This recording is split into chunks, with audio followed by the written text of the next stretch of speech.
Good afternoon. Thank you, Mr. Harvey, for the kind introduction, and thank you to the World Affairs Council for providing me with an opportunity to speak to this esteemed group this afternoon. Before I begin my remarks about the Middle East, I want to express my sincere condolences to all of you and to the millions of people in the southeastern United States for the terrible destruction and loss of life caused by hurricanes Helene and Milton. These were catastrophic events, and our hearts go out to all those who suffered the loss of loved ones, homes, or businesses as a result of this storm. Ladies and gentlemen, if we have learned anything in the past year, it is that peace is hard.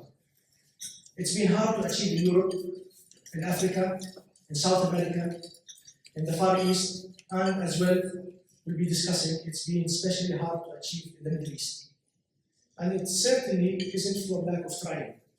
Negotiators have been struggling to resolve the conflicts in Ukraine and Sudan and reduce tensions in Venezuela and the Straits of Taiwan for months, in some cases years. And of course, Qatar has taken a leading role as a mediator for peace in the current conflict in Gaza every day since that conflict began.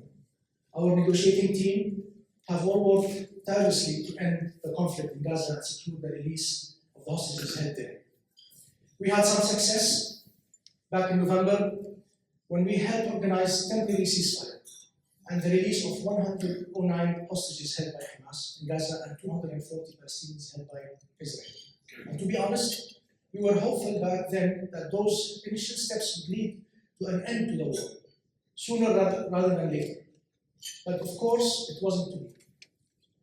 Despite our sincere efforts to broker a deal and the support of the United States and Egypt, the two sides have yet to come together on a ceasefire and the release of prisoners and hostages. And of course, Gaza isn't the only challenge facing peacemakers in the Middle East. The ongoing conflicts between Israel and Hezbollah in Lebanon, between Israel and the Houthis in Yemen, between Israel and the Palestinians in the West Bank, and the prospects of an all-out war between Israel and Iran, all contribute to a sense that the Middle East is a time bomb ready to explode. But it doesn't have to happen. Let's step back from the individual conflicts and think about what it takes to make peace, or at least create the necessary environment to successfully end the conflict. I would argue that a key ingredient are patience, compromise, will, courage, and vision. Patience because both sides to the conflict have to answer to their own varied constituencies, and communication and persuasion takes time. Patience because both sides to the conflict have to answer to their own varied constituencies. And patience is also required because each side is motivated to win at the negotiating table. So every proposal needs to be carefully analyzed against the goals each side brings to the table. Negotiators, which takes time. But all the patience in the world will not bring peace unless the two sides to the conflict are willing to compromise. Unfortunately, in instances where one side or the other believes it can achieve total victory on the battlefield, compromise can be hard to find. But it is essential.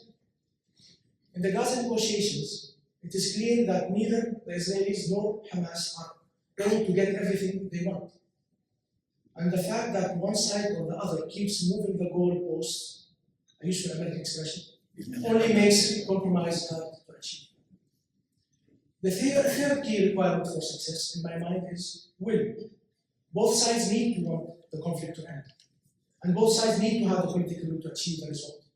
And this, I think, has been a principal obstacle in the Gaza peace negotiations. Until the combatants themselves, Israel and Hamas, want peace as much as the negotiators, Qatar, the US, and Egypt, there will be no peace. But I understand the difficulties both sides have mustering support for peaceful solution in this war. There are domestic political considerations that need to be accommodated or at least addressed in Israel and in Gaza. And both sides have suffered heavy losses.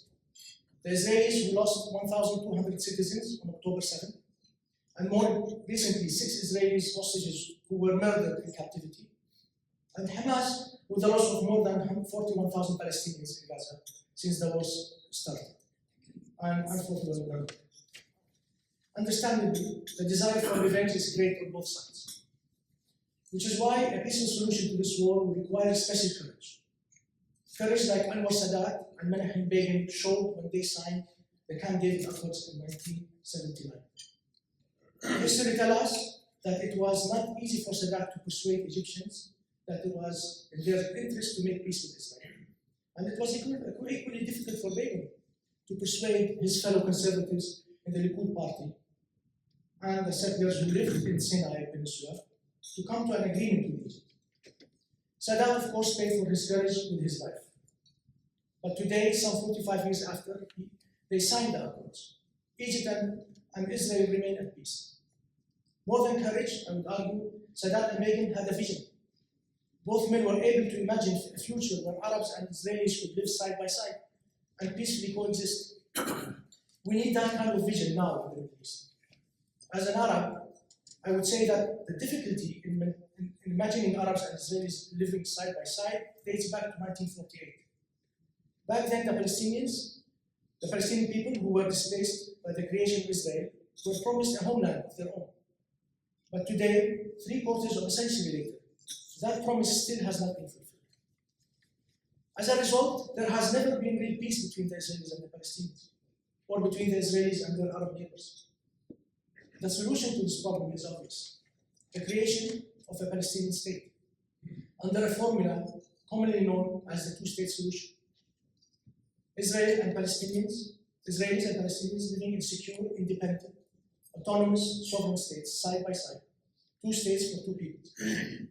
But haven't we tried the two-state solution before?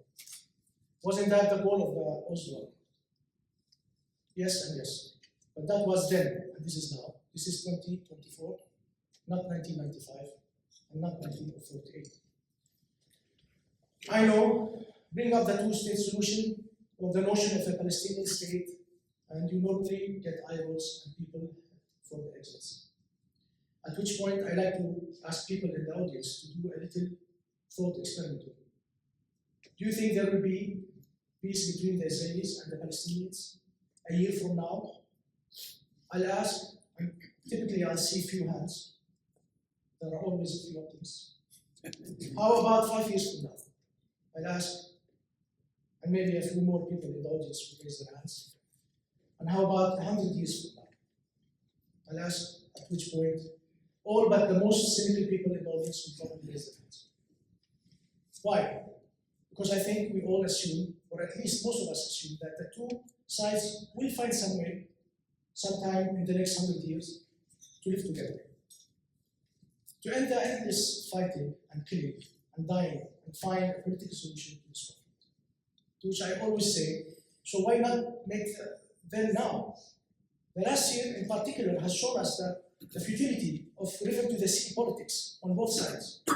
So why not save the lives that will surely be lost in the years to come and make the two-state solution a reality today? People say, of course, that now is not the time to propose a Palestinian state. The war in Gaza has inflamed passions. The enmity between the two sides is too great. I think the opposite is true. There has never been greater evidence that the status quo is untenable. There has never been a greater case for radical change. Beyond Gaza and the West Bank, I believe that the embrace of a political solution to the Israeli-Palestinian conflict would inevitably diffuse the other hostilities destabilizing the region. It is the key piece in the Middle East, which is why our government, a steadfast mediator for peace in the region, has long supported the two-state solution to the Israeli-Palestinian dispute. Ladies and gentlemen, I'll be honest, I'd hope to speak with you today about Qatar's great achievement in getting Hamas and Israel to agree to a negotiated settlement to end the war in Gaza. Sadly, we have not seen the patience, the willingness to compromise, the political will, the courage and the vision necessary to achieve that goal. Not yet. But we aren't giving up. It has long been Qatar's view that the honest exchange of opinions and the frank expression of hopes and grievances is always preferable to armed conflicts. That's why we've chosen to be mediators for peace, and why our negotiators in Doha are hard at work trying to make this vision of peace a reality in Gaza and throughout the Middle East. Our hopes and prayers are with them, and thank you for all your kind attention, and I look forward to discussing your questions.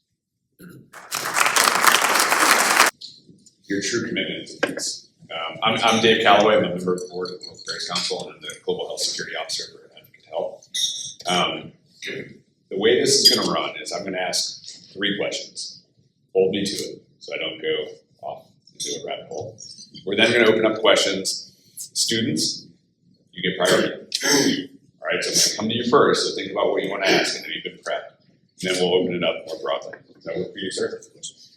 Great, so I'd like to kick this off to talk about Qatar and its vision. And just listening to your comments, Qatar started out as a British protectorate. 25 years ago, when I started my professional career, it was only known because it housed a U.S. military base. It's grown from a small petrostate into a regional power, and now what you just described is an international power. And one of the questions I think we have is, you in Qatar have gotten into this position where you are the world's negotiators for these complex crises. You listed some of them. There's also Ukraine and Russia. There's the RSF in Sudan. This is a bold and super risky strategy. Can you talk to this group about why you think it's important, what unique capabilities that you bring to the table, and how you manage this? I mean, the Israelis and the US have been pretty harsh in the last couple of weeks.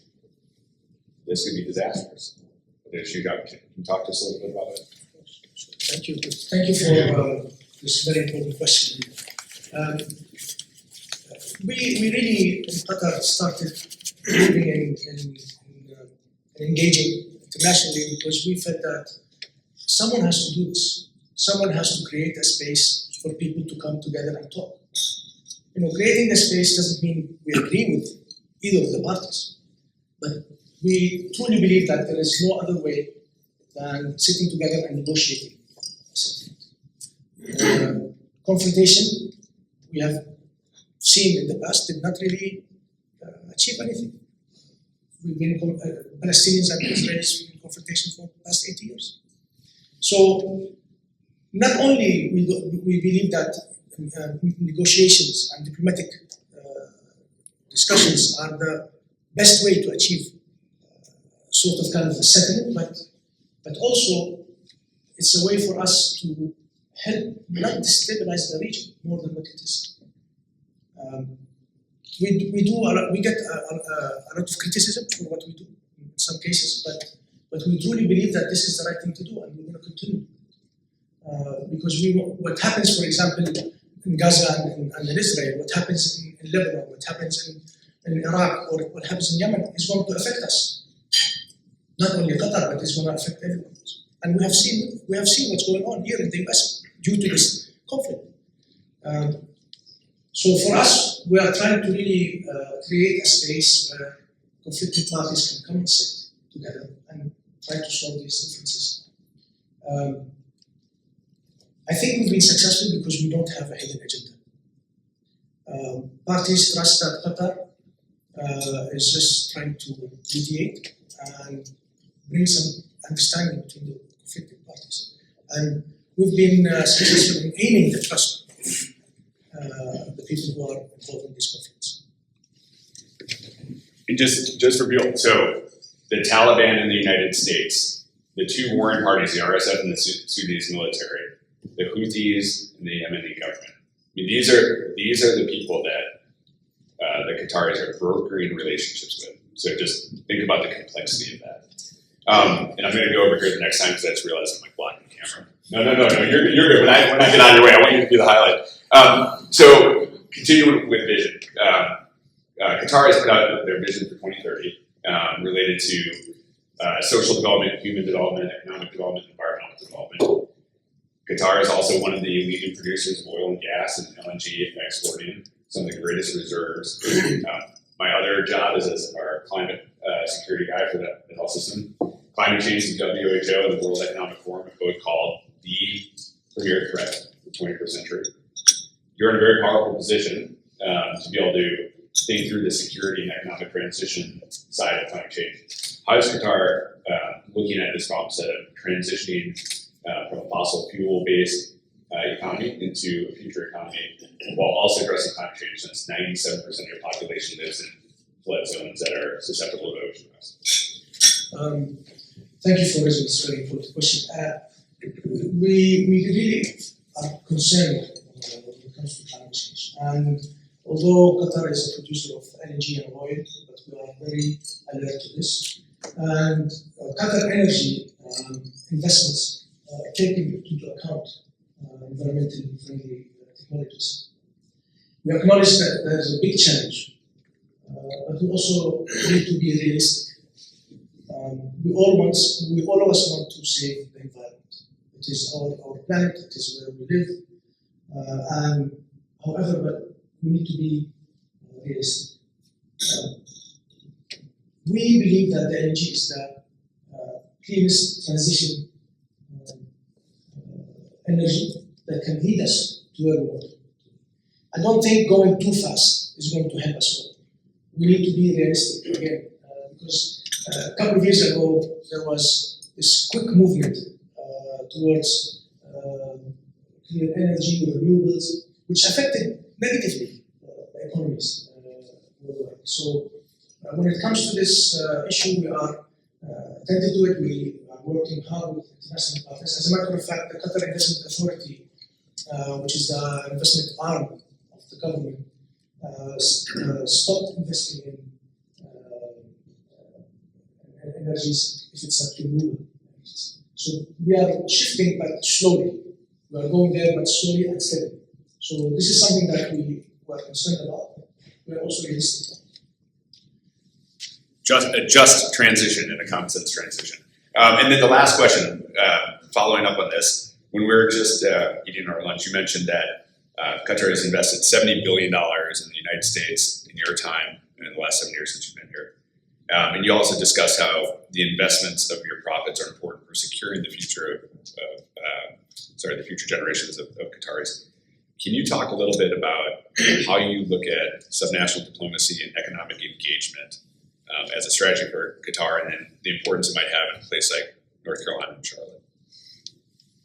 Yes, it's actually we were talking earlier about how important for countries not to stay in Washington and just engage in Washington, but I think we should go out, and what we try to do in the Embassy of Qatar in Washington is to engage with different communities around the United States. And really, this first visit for me here in North Carolina was very educational, although I'm here just on a very short period, but I've learned a lot from yesterday and today. And I've learned that North Carolina is the center for financial center. So I think these engagements, having us go to different states, get to know people, open doors for us to invest and to engage and find opportunities where we bring Qatar and North Carolina, for example, closer. I think we also discussed the opportunity for having a business delegation come to North Carolina to explore possibilities. And I want to thank the World Conference Council, because if it wasn't for this platform, it wouldn't be easy for me to come here and be able to engage with the community and understand what are the possibilities and opportunities. Thank you, Mr. Ambassador. I'm going to let you keep the podium. I have an indoor voice that mirrors outdoor voices. So here's the way the questions go. When you have a question, raise your hand, I'll call on you. Questions have three components. One is your name, two is where you're from, and three, all questions end with a question mark. All right, let's go. What do you have? Students? Yes, sir. Stand up, please, so we can all see you. Oh, right behind you. Fair enough. Ninth graders look older every year. My name is Christian. I'm a Charlotte Country Day student, and I'm currently a sophomore. I'm from Minnesota. And one question I have is, how has trying to be a mediator for multiple countries, played in, like, at Qatar. Let me reword this, I apologize. Us trying to be a mediator affected your relationship with other countries, and how will it play out for Qatar in the future economically, society-wise, and cultural purpose? Excellent question. Having being a mediator does not really sometimes play well with certain parties. You know? And we have seen this in the recent war in Gaza. Qatar got criticized immensely for its role, for the thing that it's trying to do right. I think it's very hard to please everyone, but I think what we need to focus on is doing the right thing. In our view, mediating is doing the right thing. So we continue working on what we feel is the right thing. How do we counter the criticism of others? We try to go out there and educate, try to inform, because we live now in a really sort of disinformation world. That information come, not verified, that really affect the mediator role. And we had a case where at some point Qatar wanted to stop the mediation between the Israelis and Hamas because of this, for exactly what you mentioned. We've been criticized a lot, and we felt that we're trying to help out, and we're being blamed for some stuff. So it is tough. Again, you cannot please everyone, but as long as we know that this is the right thing to do, we will continue to do it. In many occasions, as a mediator, you get asked to do these things.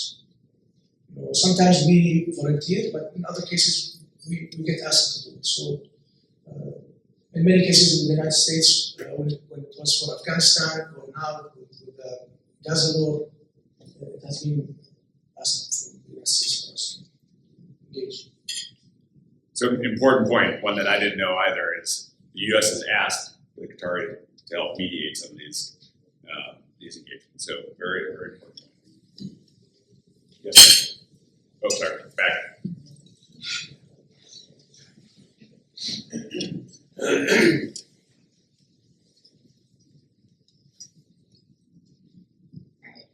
So my name is Isla Gibbons. I'm a ninth grader at Palisades High School. And my question is, you've expressed your condolences for the recent natural disasters that hit the Southeast. And considering the fact that Qatar has provided aid and help in the past with Hurricanes Katrina in 2005 and Harvey in 2017, are there any plans to provide disaster aid in the wake of Helene and Milton? Yes, we're actually in discussion with the local authorities to see what could be, what kind of support there is needed. And as you know, there is an immediate support and there is a long-term support. And from our experience, we have learned that the immediate support is usually provided very quickly. But then it is the long-term support that people forget about. And this is where we come in with our strategy that we built here in the embassy, that we focus on the long-term support, because everyone comes to help in the moment. What happens after a month or 2 or 3 months from now. So most of our programs that we do, whether it was in Florida or in Louisiana, is a long-term support, and we work with organizations from NGOs from local communities because they know much better the area, and we focus on rebuilding housing or help with businesses. We were talking about veterans. We work a lot with veterans also on programs like that. And Mr. Ambassador, could perhaps you speak also a little bit about Qatar Charity and the role that humanitarian aid plays in your international relations, especially recent deals with OCHA, and I know you've been heavily engaged in Sudan. How is that important to your diplomatic efforts? Actually, it's important because it's a humanitarian effort. It's a humanitarian effort that we think it's necessary to help each other. We were speaking earlier at the reception. The world is really interconnected, and what happens in Sudan is affecting us, or what's happening in Florida might affect Qatar indirectly because of the relationship that we have. So really, it stems from a humanitarian aspect and also from the friendship that we have with the United States or with Sudan or with other countries. We are very heavily engaged with OCHA and the United Nations. We are probably one of the biggest donors there, and we try our best to work with the United Nations. One national security official said Qatar is the United States' most important non-NATO ally. So this is me just buttering you up a little bit. Thank you. Yes, ma'am, and then we'll go back to you, sir. Yes. Hi, my name is Alana Wren, and I'm representing Providence Day. My question is, as you speak to all the young people and future world leaders in this room, how do you think we can prevent conflict, such as the war in Gaza, from happening again, so less lives are lost and less homes are destroyed? Thank you. Very important question. I think I've been asked this question yesterday, a similar question, not exactly the same, but I think I mentioned it also in my remarks. I think we need to focus on understanding one another. I think that's very important. Have an open mind, listen, compromise. Those are, I think, the issues that we need to keep in mind. And we need to acknowledge we are not the same, we are different, and we need to respect that.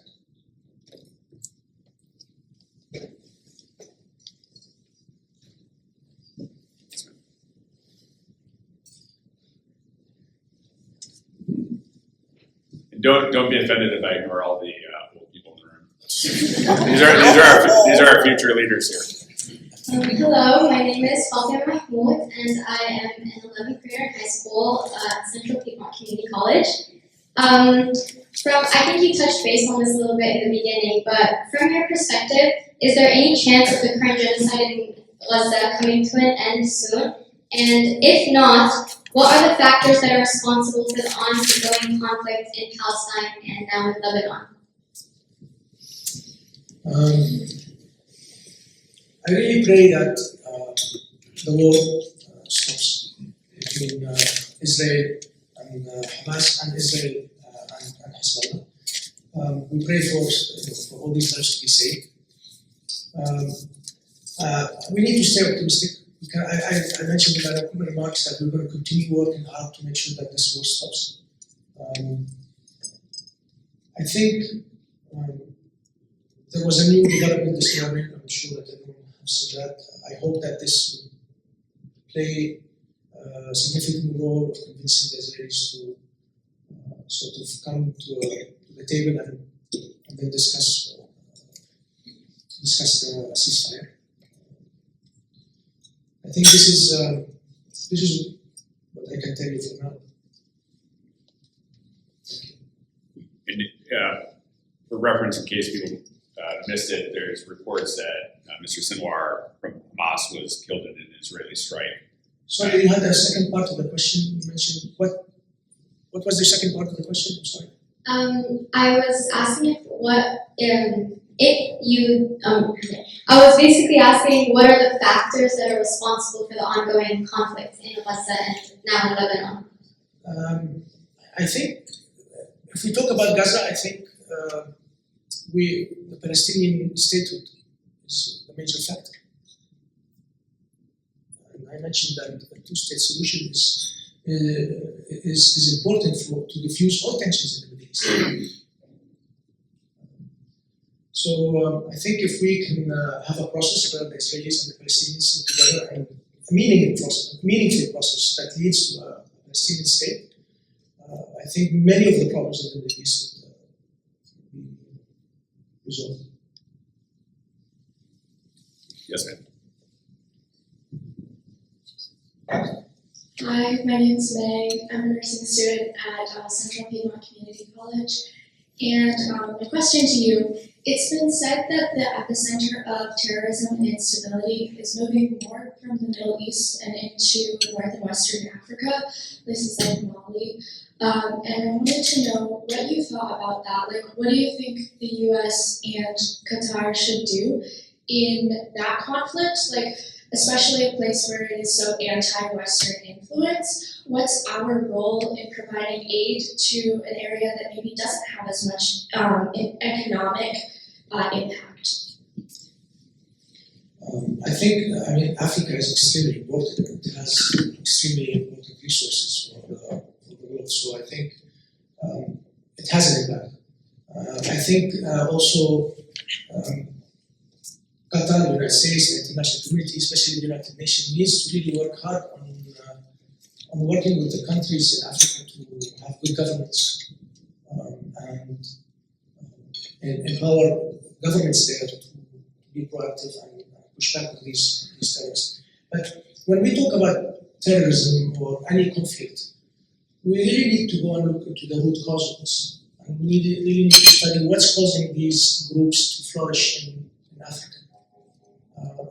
If we are not going to look at the root causes, and then we're going to do just cosmetic sort of solutions, then we're not going to have any progress. So what we need is to really study what is the reason behind these groups, what is happening, what is their grievances, and who's feeding them.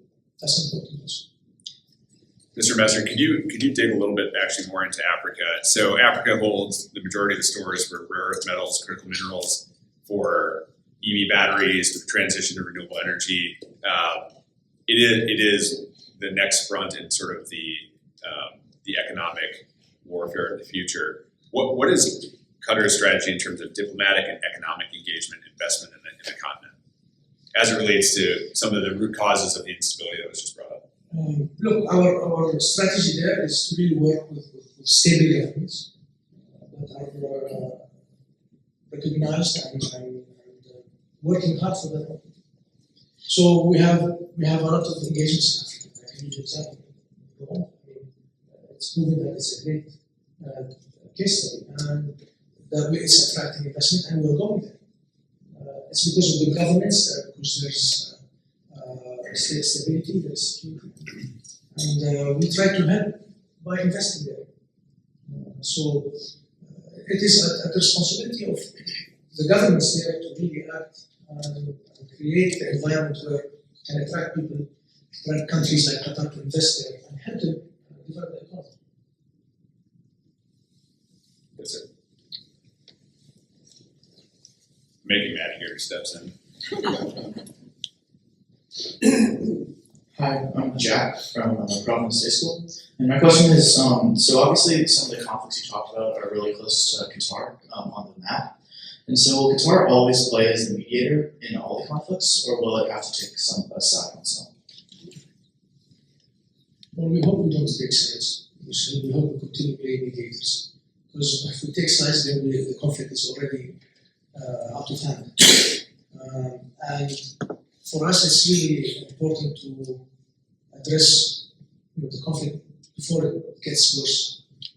And as you said, geographically, we're located in a situation where everything is close to us. And that's why you find us always proactive to engage and try to diffuse the tension before it gets worse. I was giving an example earlier at the reception. For example, now we are concerned between what's going to happen between Israel and Iran. I was giving an example saying that the Iranian nuclear program is closer to Doha than to Tehran. If anything hits that nuclear program, the whole Gulf is going to be polluted, and then we are going to be in a very difficult situation because our water is destabilized from the Gulf. So, therefore, we are being proactive, we are being very aggressive in trying to diffuse this tension, trying to make it not happen. Another example, Qatar shares the largest gas field in the world with Iran. Only our share produces 28% of global energy demand. So we really need to be proactive and make sure that nothing happens in this situation.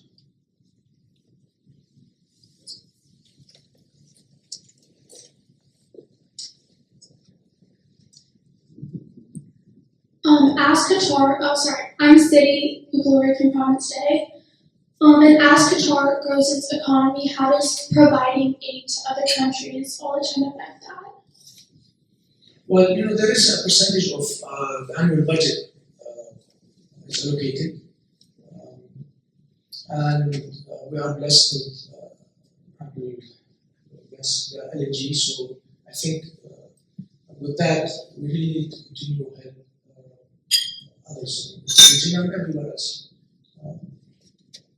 I don't think there will be a negative effect on us, but we are allocating this percentage for special aid and financial aid and foreign aid. Do one more, then I'm actually going to end with a softball for you. Yes, sir. Hi, I'm Rahul Samant with NTT Data. It's a bit of a fun question for you. So, Your Excellency, if you could choose the next country to which you could be Qatar's ambassador to, what country would you choose and why? It can't be Texas. Well, it depends. It depends on how long I'm going to stay here and what's going to be like my next move. So, am I going to go wanting to retire or wanting to work? No, seriously. I think I want to continue work here for a while. So I like it in Washington and in the United States. It's been very interesting, and I'm very proud to take part of growing U.S.-Qatar relationship. But I think I've been out of Qatar for more than 20 years, and I prefer to go back home for a while before we go back again somewhere else. So, yeah, I think I would like to go back to Doha. One more question. Yeah. Yes, sir. Oh, yeah, man. Back, sorry.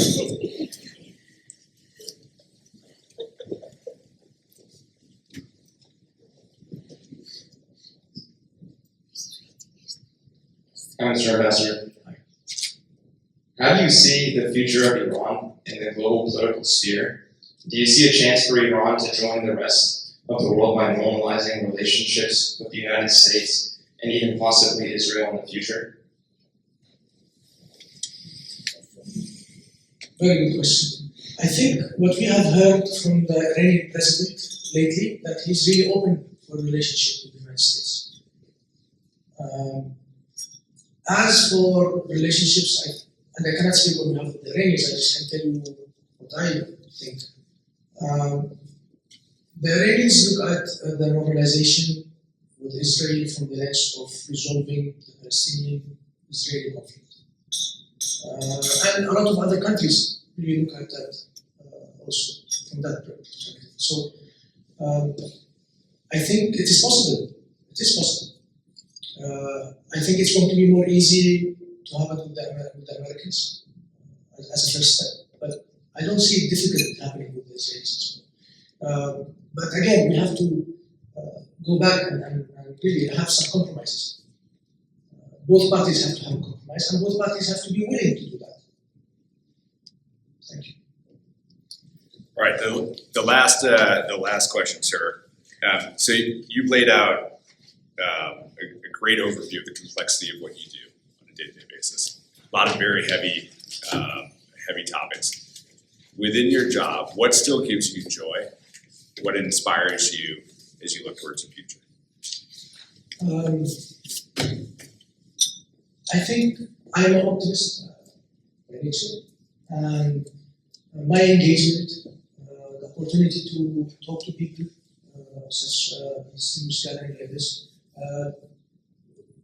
the ability to promote Qatar keeps me optimist and keeps me that want to do more and try to build bridges, enhance understanding, and that's really keeps me.